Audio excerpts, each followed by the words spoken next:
Olá, investidores, sejam bem-vindos a mais um vídeo e hoje eu vou trazer motivos de por que 2025 deve ser um ano ótimo para se investir em dividendos. Então, fique conosco até o final.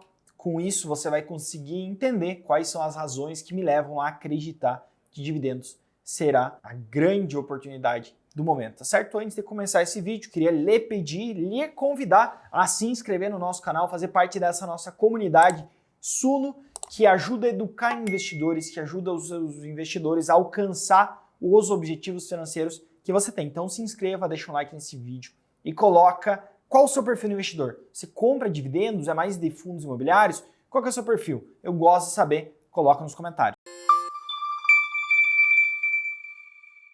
E eu queria trazer para vocês dois aspectos aqui, duas óticas, que elas se conversam e justificam do porquê investir em dividendos em 2025. Quando a gente olha dividendo de uma ação, tá, de uma empresa, a gente está falando, nada mais, nada menos, do que uma parte da geração de caixa ou do lucro que é distribuído para o acionista. Tá? O lucro ele tem diversos fins. Você pode pegar o lucro, a geração de caixa de uma empresa, e reinvestir para você crescer. Você pode reinvestir para abrir mais lojas, se você for no supermercado, ou comprar mais carros, se você é uma locadora de carros, por exemplo, pode reinvestir esse lucro. Uma outra finalidade é você pegar esse lucro e pagar suas dívidas, caso a dívida seja cara. E a terceira finalidade é você distribuir esse valor para o seu acionista. Se você não vai pagar nem dívida e nem crescer, nem reinvestir para crescer, você distribui esse dividendo para o seu acionista, tá certo? Então, nós temos essas três finalidades. E aqui você já começa a perceber uma coisa interessante, né? E eu acho que muitos de vocês passaram batidos.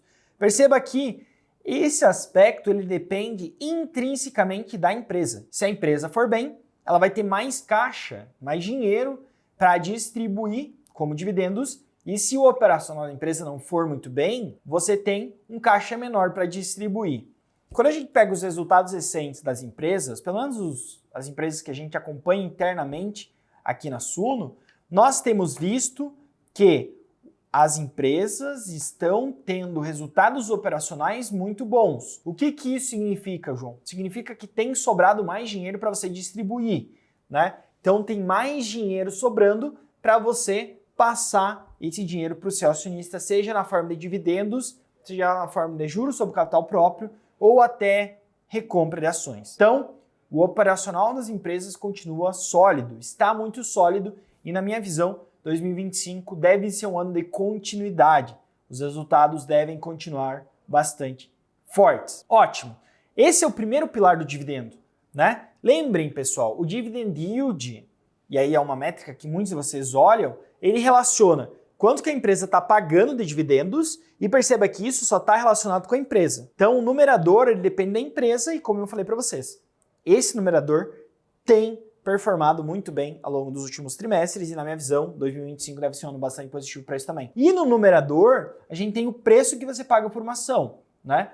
Qual que é o melhor dos cenários? É você ter um operacional muito bom, porque o seu numerador cresce, e um preço muito baixo, porque o seu denominador diminui. Quando o seu denominador diminui, você tem um aumento do dividend yield, né? Se você pagou R$10 por uma ação e ela pagou R$1 de dividendo, você ganhou 10%. Agora, se você pagou 5 e você ganhou 1, você está ganhando 20%, né? O seu dividend yield melhorou. Quando a gente olha da ótica, a partir da ótica do preço, a gente também tem uma discrepância muito grande entre o preço dos ativos e o que eles têm gerado, né? O preço tem caído ao longo do tempo. E essa queda ela é motivada por vários fatores. Um deles, por exemplo, é a taxa de juros. Quando você tem uma taxa de juros mais elevada, você tem uma migração dos investidores de renda variável para a renda fixa. E isso faz com que o preço das ações caiam, né? Com o preço das ações caindo, se torna uma oportunidade melhor. Daí quando a gente olha para o dividend yield de uma empresa, e aí o dividend yield você tem tanto a componente de resultado operacional, que eu já mencionei, está muito bem,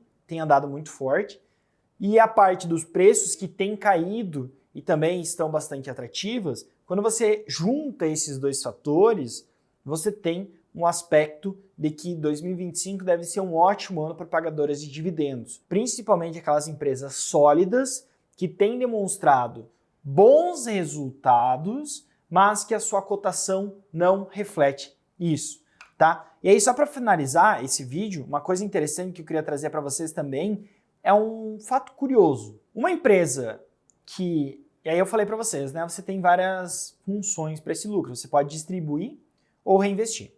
Geralmente, dentro do estatuto de uma companhia, ela tem lá um trecho que ela diz sobre destinação do lucro e quanto que isso vai para dividendo. Geralmente é 25% do lucro líquido distribuído para dividendos e 75% retido para crescer. Perceba que a maior parte é para crescer, então 25% é 1/4 do lucro total. Entretanto, existem algumas empresas que o preço está tão depreciado, mas tão depreciado, que esses 25% do lucro representam um yield de 6%. Então, hoje na bolsa, a gente consegue encontrar ativos que não são de dividendos, mas que pelos preços tão depreciados se tornaram de dividendos. Por estar sendo cotado ou por estar sendo negociado a uma cotação muito baixa, esse dividend yield aumentou ao longo do tempo. E hoje se tornaram uma empresa de dividendos sem realmente pagar grandes dividendos em relação ao percentual do lucro, mas em relação ao percentual do market cap, do valor do mercado, é uma representatividade grande, tá? É uma representatividade grande. Então, assim, na minha visão, dividendos devem ser sim uma estratégia vencedora para 2025, não só para 2025, mas para os anos posteriores, tá? Por vários fatores, e aí eu acho que os dois grandes são: o preço está descontado, você tem um operacional muito forte, e eu tenho visto até empresas de crescimento pagando yields bastante elevados que comumente eles não seriam pagos por essas empresas, tá certo? Essa é a minha leitura e é por isso que eu acredito que a estratégia de dividendos deve ser vencedora sim em 2025 e não só em 2025, mas como a gente olha para os próximos anos, tá certo, investidor? É isso. Se você gostou desse conteúdo, deixa um like, não custa nada, só clicar ali no joinha, se inscreve no canal e coloca nos comentários o que você achou desse vídeo. A gente gosta de saber a sua opinião, a gente valoriza muito a sua opinião e faça parte da nossa comunidade. Siga o canal para mais conteúdos como esse. Olhe nossos outros vídeos, tem bastante conteúdo interessante, certo? Forte abraço a todos e vejo você no próximo vídeo.